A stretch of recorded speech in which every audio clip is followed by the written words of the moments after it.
কেমন আছো তোমরা সবাই? আশা করছি সবাই অনেক ভালো আছো, সুস্থ আছো। আমার নতুন একটা ভিডিওতে তোমাদের সকলকে জানাই অনেক স্বাগত।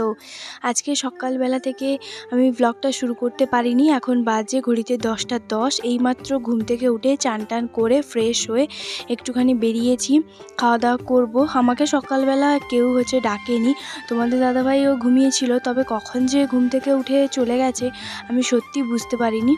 যাই হোক, আমি এইমাত্র ঘুম থেকে উঠে একটুখানি এই যে পাপোশটা সামনে দিয়ে দিয়েছি।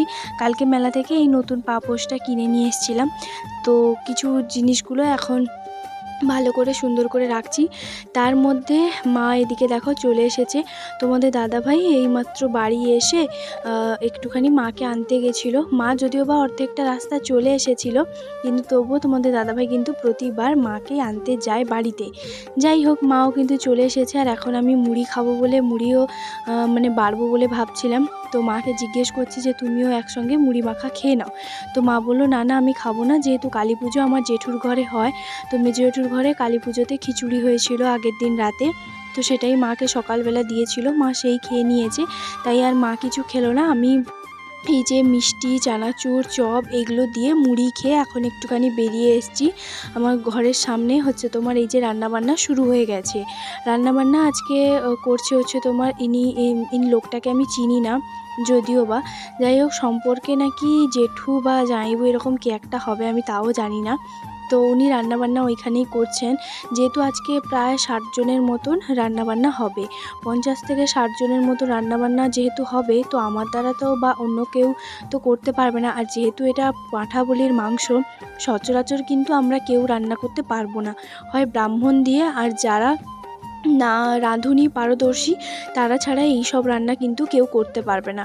আর আজকে রান্নাবান্নাতে রসুন, পেঁয়াজ এগুলো তো কোনো কিছুই ব্যবহার হবে না, বুঝতেই পারছো, যেহেতু ঠাকুরের প্রসাদ। চলো একটুখানি রান্নাঘরে দেখাই যে আমার শ্বশুরমশাই কী করছে। এদিকে প্রায় সব রান্নাই কমপ্লিট হয়ে গেছে। আর এখানে এই যে আমার যে ভাসুর, তো ওনাকে একটুখানি চচ্চড়ি আর একটুখানি ওই ফুলকপির তরকারি কী হয়েছে সেটাই একটুখানি টেস্ট করতে দিল, নুন টুন সমস্ত কিছু ঠিকঠাক আছে কিনা। যেহেতু আজকে ঘরের মধ্যে আমাদের ওই পাকার ঘরে খাওয়া হবে না, এই মাটির যে ঘরটাতে সামনে যে দুয়ারটা আছে সেখানেই খাওয়া দাওয়া করবে তো সবাই মিলে, তো ওই জন্য এখানেই সমস্ত কিছু জিনিস রাখা আছে। তো চলো এখন এক এক করে তোমাদেরকে তো দেখাতে পারবো না, কারণ ওই যে শ্বশুরমশাই ছিল।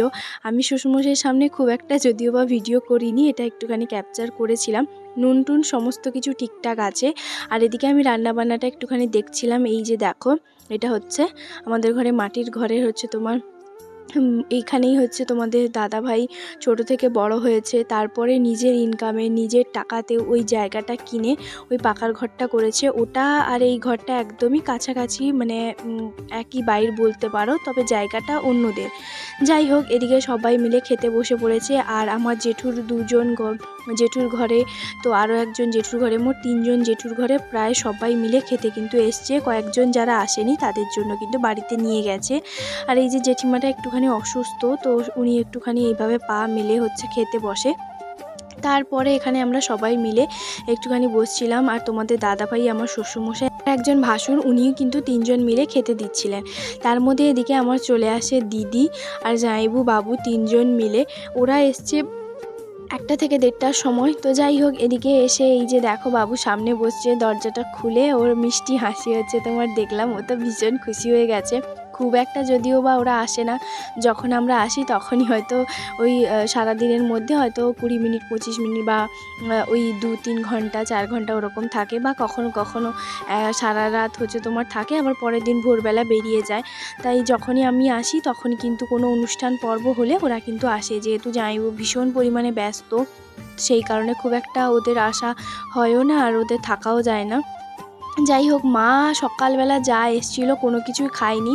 মা এসেই রেস্টরুমে এখানে হচ্ছে তোমার ঘুমিয়ে গেছে, কারণ এই জায়গাটা খুব একটা কেউ আসে না, তো ওই জন্য মা নিরিবিলি জায়গা পেয়েছে, আরামসে ঘুমিয়ে গেছে। আর আমার শাশুড়ি বলছে যে দিদি তো সকালবেলা থেকে এসেই ঘুমিয়ে গেছে, কারণ মা কালকে সারা রাত যেহেতু জেগেছে, দু চোখের পাতা একদমই করেনি, তো সেই কারণে মা একটুখানি রেস্ট নিয়ে নিচ্ছে। বাকি রইল আর কজন, আর আমার বাবা যেহেতু কাজে গেছে, তো কাজ থেকে এসে চান টান করে ফ্রেশ হয়ে তারপরে আসবে। তো আমি আমার শ্বশুরমশাই দুজন মিলে একসঙ্গে সবার শেষেই হচ্ছে তোমার খাবো। যাই হোক, এদিকে শ্বশুরমশাই সবাইকে খেতে দিচ্ছে। এইসব কাজে আমাকে লাগতে হয় না, কারণ বুঝতেই পারছো এখন যেহেতু আরও অনেকেই হচ্ছে খেয়ে চলে গেছে, তো এইসব কাজে আমি লাগি না। তার কারণ হচ্ছে যেহেতু ওনারাই সবটাই ভালো করে বোঝে। এই যে খাওয়া দাওয়া করে সবার শেষে আমি আর আমার শ্বশুরমশাই বসছিলাম, দুজন মিলে খেয়ে যে এখন স্প্রাইট খাচ্ছি।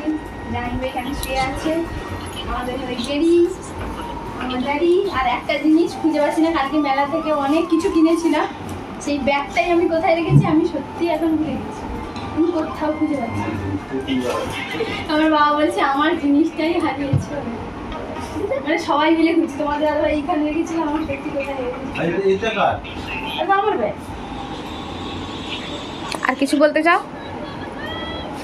বলছিলাম না যে আমি আলমারির মধ্যেই রেখেছি একটুখানি ঠান্ডা মাথা, মানে স্প্রাইট খাওয়ার পরে মাথাটা ঠান্ডা হলো, তারপরে এই যে আমি পেয়েছি, মানে কাপড়ের ভাঁজের পেছনে হচ্ছে তোমার রেখে দিয়েছিলাম।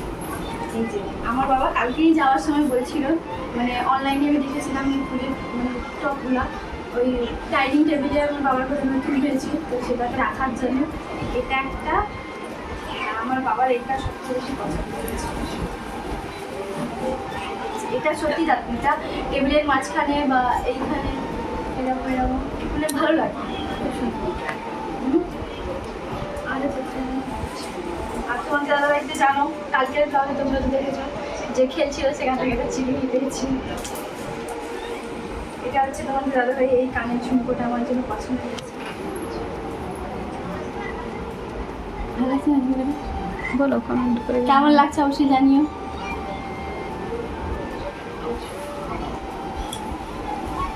আর এটা হচ্ছে আমার দিদির জন্য, সেটা খাঁচি দিয়ে একটু দিতে ভিতরে বাবু, কেমন লাগছে জানি। এটাও কিন্তু খুব সুন্দর। কোথা থেকে সেই মানে আমি বললাম না স্প্রাইট খাবো, একটু মাথাটা একটু ঠান্ডা। আর এটা হচ্ছে আমি নিয়েছি আমার জন্য। স্প্রাইট কোথায় খেয়ে হাই এই যে এটা না ওরা কে পারবে না, আমাকে একটু দিবে, একটু দিয়েছি। এই আছে এইটা আছে, তোমরা ভাগাভাগি তুমি খাও।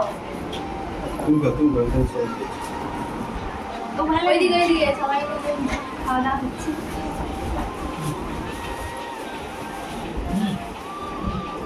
এই আমার যে শাশুড়ি এই যে ধরে দাও, ফটো শুধু আসবে, একদম ঝাকাস ফটো। কি এই যে চেনটা আমার শাশুড়ি মায়ের জন্য। এই লাল ফুলটা ধরে দাও, দেখবে শুধু ফটো আর কি। ভিডিওর মাঝখানে আছে 12টা বাজার না, দেখলে ভালো।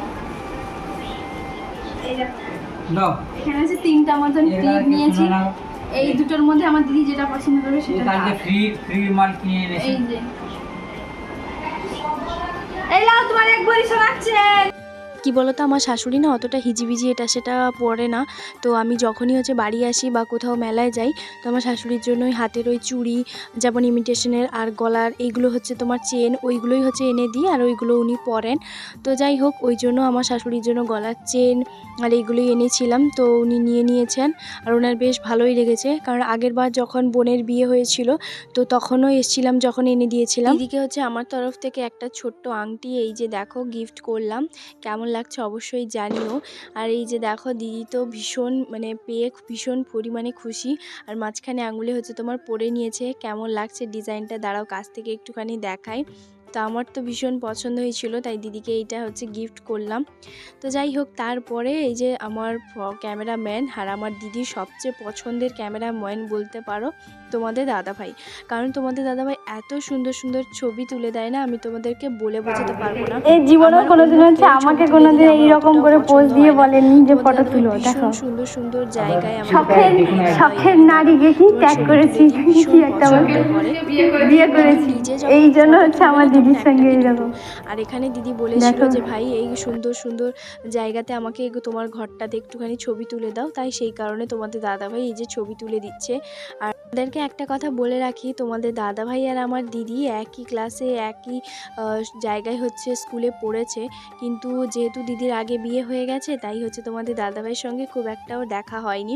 কিন্তু ওদের দুজনের হচ্ছে মানে এজটা প্রায় একই, খুবই ভালো একটা সম্পর্ক, আবার একদম খুঁটিনাটি দুজনের প্রচণ্ড পরিমাণে ঝগড়াঝাটি লাগে। যাই হোক, খুনসুটিগুলো ওইগুলো কিন্তু মজার। এদিকে দিদি রেডি হয়ে বেরোচ্ছে, আর এই যে দেখো তোমাদের দাদা ভাইও চলে এসেছে। এখন সন্ধে প্রায় হতে চললো, ওরা এখন বাড়ি যাবে। যেহেতু যত দেরি করে যাবে ঠান্ডা তো লাগবে, বুঝতেই পারছো। একে তো আমার দিদির বাবুর ওদের শরীর খুব একটা ভালো নেই, দিদির তো শরীরটা মাঝে মধ্যে একটুখানি সকালবেলা থেকে কীভাবে যে সময়গুলো সবার সঙ্গে হেসে খেলে হচ্ছে তোমার পার হয়ে গেল সত্যি বুঝতে পারলাম না। তো আমার শ্বশুর ঘরে অনেক পিসি শাশুড়ি, পেশাবু, ভাই ওরা অনেকেই এসেছিল। যেহেতু ওরা খুব একটা ক্যামেরা পছন্দ করে না, তো আমি ওদের সামনে ক্যামেরা অন করি না। যাই হোক, যার যেটা পছন্দ নয় সবটা তো আর করা যায় না। আর এদিকে দিদির জন্য পায়ের হচ্ছে তোমার ঝুঁটিয়া নিয়ে এসেছিলাম, সেটাই দিদি বললো যে আমি পরে নিই।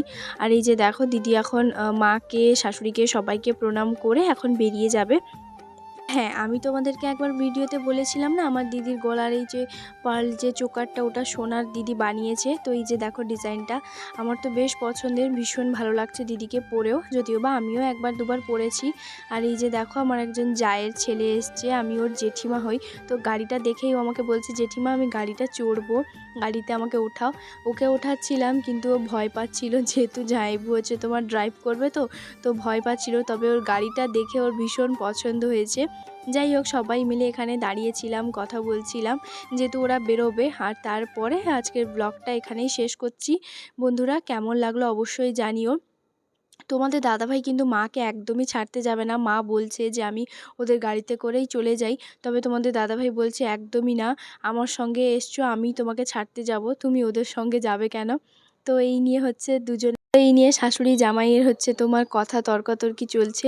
যাই হোক, মা তো বলছে যে আমি চলে গেলে ওদের সঙ্গে বেশ ভালোই হতো, ওরা আমাকে ঘরের সামনে নামিয়ে দিত। তাহলে চলো ওরাও বাড়ি চলে যাক, আর আজকের ব্লগটা এখানেই শেষ করছি।